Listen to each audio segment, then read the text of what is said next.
Ito ngayon ang aming bulit na aso na si Badong, na pinaampon ng aming gwardiya dito sa aming kasamahan na nagtrabaho dito sa fabrication shop.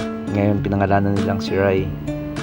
Nakakamiss itong aso na to. Nung makita ko to, bigla siyang lumapit sa akin at nakipaglaro.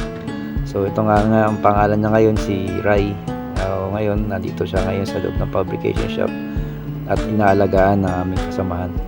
So masaya naman ako dahil meron na talagang nag-aalaga sa kanya, na talagang papakain siya sa tamang oras at hindi yung pa gala-gala lang. So ito nga to si Rai, at talagang napakakulit ng aso na to na si Rai. So nakakamiss lang dahil hindi na siya madalas makasama doon sa dating pinagtatambayan niya. So ngayon nandito siya ngayon sa loob.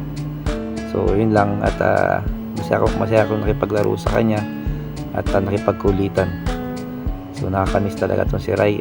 Sobrang kulit ng aso na to at nakakatuwa habang kami naglalaro.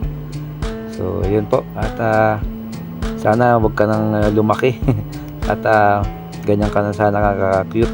Sobrang cute niya, cute na si Rai. So yun, pag lumaki na kasi nagiging acute na eh. So ngayon habang dito siya at sobrang napaka-cute niya pa at maganda at malusog.